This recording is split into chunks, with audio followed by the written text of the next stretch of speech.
Peugeot 388T8 handbrake switch replacement. Sometimes it works when you press it, sometimes it doesn't, and then sometimes on display shows a message. So basically over here I'm pressing it, it's not disengaging the handbrake. This is usually a common problem, and it's the first thing that you should try replacing. It's relatively cheap. And then on the display, the handbrake sign will be flashing like this on the Carstar, and then on the display it says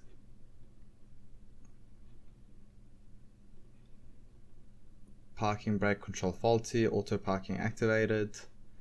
So the first thing I changed on this car was the handbrake switch, and it's very easy to do. Remove the trim surround around the shifter, and then once you pull this off, the switch itself is only held on by clips, 4 of these small ones, and you'll need to do this kind of simultaneously, all of these, one, 2, and then 2 on the other side. Once you unclip these, you can pull the switch off out of position, and also show you how to find the replacement. So when you take your switch off, on the side there will be a OEM part number. So unplug this switch, but on the tag there's going to be a number. Generally it starts with like 96.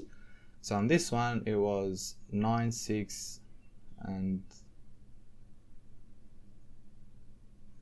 664-05674, and then you order that one online. So when you take your switch off, just Google search that one and get a replacement, and then you can put I'm putting the new switch on right now that I already had for replacing.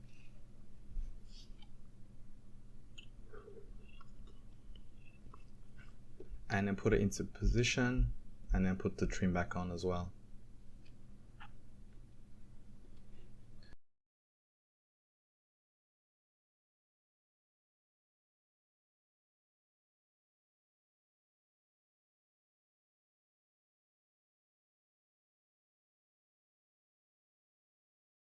Please don't forget to like, comment, and subscribe. And if you do want to support the channel more, you can always send a super thanks by clicking onto the button underneath the video. Any amount, even the bare minimum, is much appreciated.